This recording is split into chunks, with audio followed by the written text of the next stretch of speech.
नमस्कार, आप देख रहे हैं सी न्यूज भारत और मैं हूं आपके साथ आकांक्षा। तो वक्त हो चुका है न्यूज बुलेटिन का और आज इस न्यूज बुलेटिन में हम जानेंगे कि कहां अपराधियों के खिलाफ चलाए गए अभियान के तहत पुलिस को मिली बड़ी कामयाबी, किसने राष्ट्रहित में थामा भाजपा का दामन और कहां पूर्वांचल एक्सप्रेस वे का निरीक्षण व अधिकारियों के साथ बैठक की गई है। ये सब जानेंगे विस्तार से। तो चलिए शुरुआत करते हैं बुलेटिन की।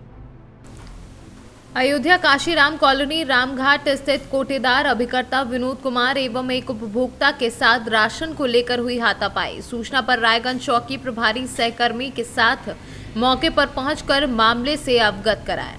आज पब्लिक आई थी गल्ला लेने के लिए, तो लाइन से सब लोग अपने क्रम पे अपना अपना ले रहे हैं और यहाँ पे जगदम्बा के लड़के आए थे, तो लोग अपना ज़बरदस्ती आके कार्ड का अंगूठा लगाए। उसके बाद ज़बरदस्ती जो है गल्ला लेके जा रहे लेना चाहते थे। हमने कहा भाई थोड़ी सहूलियत रखिए, सबको क्रम से ही मिलेगा और अगर आपके पास अगर टाइम ना हो तो भी रोज़ दुकान खोलेगी, आके अपना गल्ला ले जाइएगा।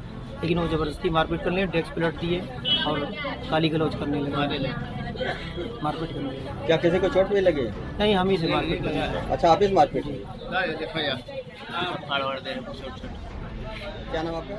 अयोध्या से सीनू संवाददाता अमित कुमार की रिपोर्ट। आजमगढ़ पुलिस अधीक्षक अनुराग आर्य द्वारा अपराधियों के खिलाफ चलाए गए अभियान के तहत थाना मुबारकपुर थाना सठियाव के पास मुखबिर सूचना के आधार पर बनवाड़ी मोड़ के पास चेकिंग अभियान चलाया जा रहा था। तभी एक व्यक्ति संदिग्ध बाइक से आते दिखा। पुलिस टीम ने रुकने का इशारा किया तो बाइक मुड़कर पीछे भागना चाहा और पुलिस टीम ने घेराबंदी कर उस व्यक्ति को गिरफ्तार कर लिया। पूछताछ में वह जिस गाड़ी से चल रहा था वह गाड़ी भी चोरी की थी तथा एक अन्य गाड़ी भी चोरी की बताई। दोनों पल्सर गाड़ी थी। एक आजमगढ़ जिले के थाना मुबारकपुर के रूप में हुई है। आजमगढ़ से सी न्यूज संवाददाता सीबी भास्कर की रिपोर्ट। जौनपुर में भाजपा द्वारा आर्टिकल 370 को लेकर 2019 में जब तत्कालीन गृह राज्य मंत्री ने इसको हटाकर राष्ट्रहित में जब ऐतिहासिक फैसला लिया, तभी राष्ट्रहित को दृष्टिगत रखते हुए हमने भाजपा का दामन थामा।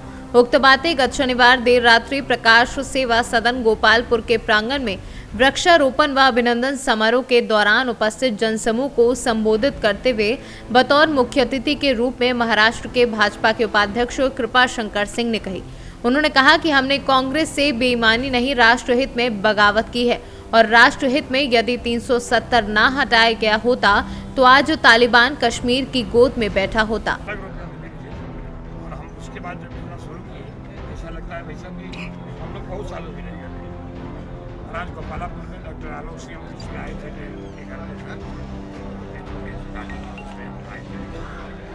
कल कार्यक्रम में जाने, लेकिन आलोक इतना प्रिय हमको मुंबई वालों को हो गए हैं।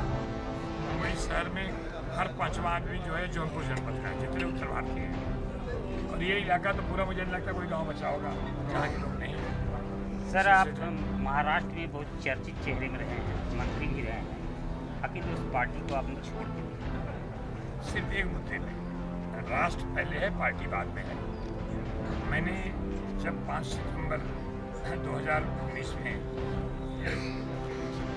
देश के गृहमंत्री ने फैसला लिया कि आर्टिकल 370 हटाया जाना चाहिए, जिससे कश्मीर हमारा होता नहीं था, हम सब ने बड़े बड़े स्पीच देते थे। उसी को लेकर के मैंने जिस कांग्रेस से मेरी पहचान थी, जिस कांग्रेस ने हमको सब कुछ दिया भी है, हमने कांग्रेस से बेईमानी नहीं, मैंने कांग्रेस से बगावत की। और कभी भी राष्ट्र के लिए अगर बगावत करना हो तो हमारा बगावत हम उसका धर्म मान गया, वही मैंने किया। आज भी मैं कहता हूँ कि आर्टिकल 370 हटाए जाने का जिन लोगों ने विरोध किया वो हिंदुस्तानी नहीं हो सकता। आज अगर 370 हटाया नहीं जाता, तालिबान जो अफगानिस्तान में तालिबान आज करके फिर बैठ गया होगा और क्या परिस्थिति है। इसलिए मैं फिर आपके माध्यम से कहना था तमाम राजनीतिक पार्टियों की राजनीति जहाँ करना हो कर लेना, लेकिन देश के फैसले के साथ राजनीति मत करो। भारत माता की जय! भारत माता की जय! इसीलिए छोड़ने का मैं 20 महीने तक लगातार 11 पत्र कांग्रेस अध्यक्ष श्रीमती सोनिया गांधी और शीर्ष नेतृत्व लिखता रहा, अपनी बात कहता रहा। जब उनके समझ नहीं आया, मुझे राष्ट्र के साथ राजनीतिक आदमी हूँ, मैंने भारतीय जनता पार्टी ज्वाइन किया और भारतीय जनता पार्टी को मुझे महाराष्ट्र में उपाध्यक्ष जवाबदारी दे के काम दिया कि पूर्वांचल में भी चुनाव होने वाला है। मुझे लगता है कि यहाँ प्रचार करने नहीं आया हूँ, इतना कह सकता हूँ, अगर हिंदुस्तानी होगा वो अगर हिंदुस्तान राष्ट्र उसके लिए पहला होगा तो मुझे लगता है कि भारतीय जनता पार्टी योगी जी के कुशल नेतृत्व में तो इतिहास बनाएगा। अब जब आएंगे तो राजनीतिक बात करेंगे। मेरे पत्रकार में मैं देता हूँ हमारे डॉक्टर आलोक सिंह जी को और हमारे कृपाशंकर जी को। कृपाशंकर जी ने राजनीति तो ज़रूर की है, तो मैं करीब 32 साल से मेरा परिचय है इनके साथ। जब मैं मुंबई में नया आया था तब से मेरा इनके साथ मित्रता रही है और आज तक अभी तक वो कायम है, क्योंकि कृपाशंकर जी ने हमेशा राजनीति एक ही की है। उन्होंने हमेशा जोड़ने वाली राजनीति की है, कभी तोड़ने वाली। और इसी कारण जितने उत्तर भारतीय हैं, मैं तो मुंबई का निवासी हूँ, इसलिए मैं ये बताना चाहता हूँ कि जितना उत्तर भारतीय है वहाँ पे मुंबई में जो रहता है, जो अपना रोजी रोटी वहाँ से कमाता है, वो अपना नेता सिर्फ और सिर्फ कृपाशंकर को मानता है। उसके अतिरिक्त मैं भी और मेरे साथ मुकेश खन्ना, जिन्होंने भीष्म पितामह किया था, वो भी जब ये कांग्रेस में थे तब भी हम इनका प्रचार करते थे। अब ये बीजेपी में हैं तो भी इनका प्रचार करेंगे। ये जहाँ जहाँ जाएंगे माई शेडो विल फॉलो। वो एक गाना था बहुत पुराना कि तू जहाँ जहाँ चलेगा मेरा साया साथ होगा। तो मेरा हाल बिल्कुल ये है, मैं साये की तरह इनके साथ चलता रहता हूँ। ये जहाँ भी, अभी भी मैं बॉम्बे में शूटिंग कर रहा हूँ। मेरा OTT प्लेटफॉर्म मैक्स प्लेयर पे शो आता है, मेरी डोली मेरे अंगना। उसमें मैं प्रमुख भूमिका निभा रहा हूँ। पिता की एक भूमिका है, बहुत अच्छे पिता की भूमिका है, और वो बहुत सारे चैनलों पर आ रहा है। आज़ाद चैनल है, DD जिस पे आता है, फ्री डिश पे, उस पर भी आ रहा है, 9 बजे आता है। आप लोग ज़रूर देखिएगा, अपने राय मशवरा भी लिखिएगा। मैं शूटिंग कर रहा था, लेकिन जब इन्होंने पूर्वांचल चलने के लिए कहा और आलोक सिंह जी के से मिलने के लिए कहा, तो मैंने कहा मैं अपने भाइयों से मिलने के लिए एक बार पूर्वांचल आपके साथ चलूँगा, क्योंकि मैं ये देखता हूँ कि कृपाशंकर जी राजनीति नहीं करते हैं, ये सिर्फ एक ही काम करते हैं, अपने लोगों को बहुत प्यार करते हैं। और इसी प्यार से मेरे ख्याल से आज इतनी तादाद में यहाँ पे लोग इकट्ठे मैं देख रहा हूँ, उसका कारण सिर्फ ये है कि इनका प्यार है, मोहब्बत है। और आलोक जी के लिए मैं ये कहूँगा कि भगवान इनको दिन दुगनी रात चौगनी तरक्की दे और ये इसी तरह आगे बढ़ते रहें, और द्रोणाचार्य का अर्जुन को आशीर्वाद मिलता रहे। जय भव। कृपाशंकर चाचा ऐसा कोई डायलॉग जो है आप सुनाइए जो जनता आपको अच्छी लगी हो और जनता के बीच क्या ये डायलॉग उस जौनपुर से सीनू संवाददाता कृपाशंकर की रिपोर्ट।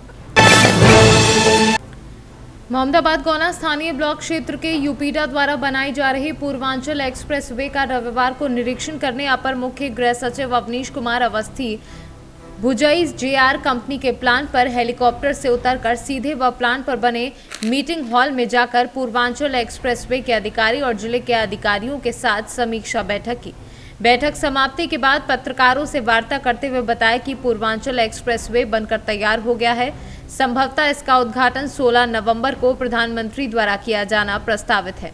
एक प्रश्न पूछे जाने पर उन्होंने बताया कि मऊ जनपद में रानीपुर ब्लॉक के अंतर्गत भी रैंप बनाकर जिले के लोगों को पूर्वांचल एक्सप्रेसवे पर चढ़ने और उतरने की सुविधा मेरे द्वारा आज ही दे दी गई है, जो 3 महीने में बनकर तैयार हो जाएगी। इसके बाद कहा कि JR कंपनी के पैकेज 7 के अंतर्गत 5 स्मार्ट कंपोजिट विद्यालयों का कायाकल्प किया जाएगा। मऊ से सीनू संवाददाता राजीव शर्मा की रिपोर्ट। रतलाम जिले के ताल में बकरा चुराकर भाग रहे 2 युवकों को ग्रामीणों ने पकड़कर जमकर पिटाई कर दी। ग्रामीणों ने दोनों युवकों को एक खंबे से बांधकर भी रखा। सूचना पर ताल पुलिस ने मौके पर पहुंचकर दोनों युवक को छुड़वाया। वहीं पुलिस ने दोनों युवकों के खिलाफ बकरा चोरी का मामला दर्ज किया है। बकरा चोरी की पिटाई का वीडियो अब सोशल मीडिया पर जमकर वायरल हो रहा है। रतलाम से सीनू संवाददाता हुसैन खान की रिपोर्ट। फिरोजाबाद के थाना बसई मोहम्मदपुर के फतेहाबाद रोड पर मैक्स वाहन ने बाइक सवार को मारी जोरदार टक्कर, जिसमें 2 सगे भाई गंभीर रूप से घायल हुए। वहीं उपचार के लिए फिरोजाबाद के सरकारी ट्रॉमा सेंटर में भर्ती कराया गया है। फिरोजाबाद से सीनू संवाददाता दीपक शर्मा की रिपोर्ट।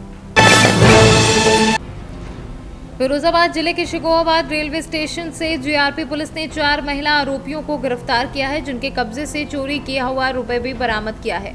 पुलिस की माने तो पकड़ी गई महिलाएं ट्रेन में चोरी की वारदात को अंजाम देती थी। फिरोजाबाद से सीनू संवाददाता दीपक शर्मा की रिपोर्ट। फिरोजाबाद के थाना खैरगढ़ के जसराना रोड पर दो बाइकों की हुई भिड़ंत, जिसमें मासूम बालिका समेत दंपत्ति हुए घायल। उपचार के लिए फिरोजाबाद के सरकारी ट्रॉमा सेंटर में भर्ती कराया गया है। मंगल सिंह कहाँ रहते हैं? गाँव खड़ूर। अच्छा, कहाँ से कहाँ जा रहे थे? कहाँ पे एक्सीडेंट हुआ ये? एक्सीडेंट हुआ है जसराना रोड पर, जसराने से आ रहा शुक्रवार के लिए। किससे एक्सीडेंट हुआ? मोटरसाइकिल। तो कितने लोग थे आप? 3 लोग। क्यों लोग घायल हैं? कौन कौन? एक बच्ची है, एक बीवी है। ये कौन है आपकी? एक बीवी है, बीबी है आपकी? एक बच्ची है, 2 साल की। तीनों लोग घायल हैं। फिरोजाबाद से सीनू संवाददाता दीपक शर्मा की रिपोर्ट। शिकोहाबाद में कटरा मीरा प्रहलाद राय टिकमानी स्कूल के पीछे मंजू श्रीवास्तव का मकान है। शनिवार को मकान का ताला लगाकर वह आगरा अपनी पुत्रवधू को देखने आगरा गई थी। देर रात चोरों ने मकान का ताला तोड़कर नकदी समेत लाखों के आभूषण चोरी कर लिए।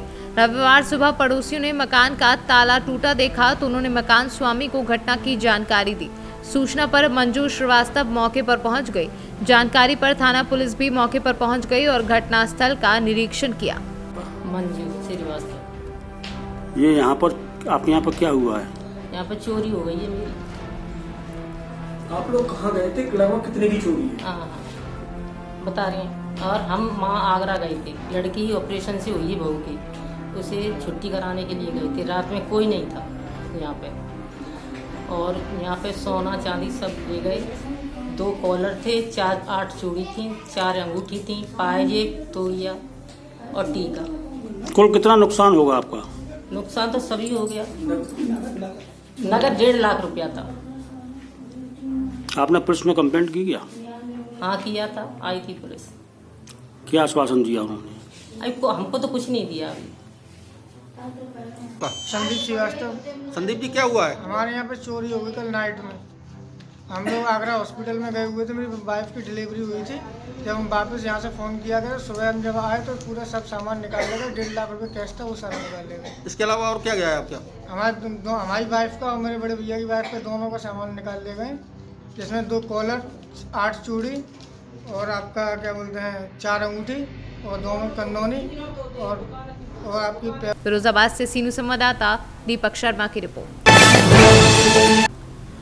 आज एसडीएम एसडी पांडे ने नगर क्षेत्र में घूमकर बूथों का जायजा लिया। उन्होंने बीएलओ और सुपरवाइजरों को काम के प्रति ईमानदारी बरतने के निर्देश दिए।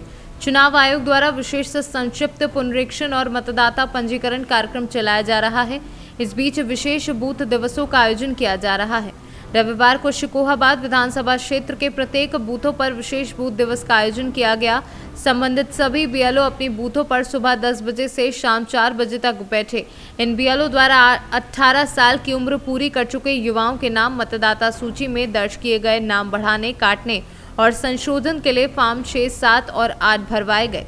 एसडीएम ने नारायण इंटर कॉलेज, राष्ट्रीय विद्यालय, बीडीएम कॉलेज, साहब सिंह इंटर कॉलेज के अलावा बनाए गए बूथों का निरीक्षण करते हुए पूरी मुस्तैदी के साथ काम करने के लिए सभी बीएलओ को निर्देशित किया। निरीक्षण किया आपने सर? आज देखिए, आज भारत निर्वाचन आयोग के निर्देशानुसार विशेष बूथ दिवस है, अर्थात जहां वोटिंग होती है, जो हमारे बूथ होते हैं, आज जो संबंधित बीएलओ हैं बूथ पे बैठेंगे और जो वोटर हैं यानी जो 18 साल की आयु पूरी कर रहे हैं वे बूथ पर आएंगे और साथ ही साथ जो पहले से वोटर हैं जिनको अपने नाम में कोई संशोधन कराना है वो भी आएंगे और मतदाता सूची देखेंगे। अगर किसी को अपना नाम नया वोटर है और उसे फॉर्म 6 भरेंगे और मान लीजिए कि कोई जो है पुराना वोटर है किंतु नाम में कोई त्रुटि है तो वो संशोधन कराएंगे। इसी प्रकार यदि कोई हमारे इस जो भी जिस बूथ पे हम उपस्थित हैं और जो जिसके वो बीएलओ हैं, अगर वहाँ के कोई वोटर मान लीजिए कि मृतक हो गए या यहाँ से कहीं अन्यत्र जाके बस गए और ऐसे अगर मतदाता सूची में बने हुए हैं। फिरोजाबाद से सीनू संवाददाता दीपक शर्मा की रिपोर्ट। फिलहाल के लिए इतना ही। देश और दुनिया की तमाम बड़ी खबरों के लिए बने रहे सी न्यूज़ भारत के साथ। हर खबर आपके साथ, आपके हाथ।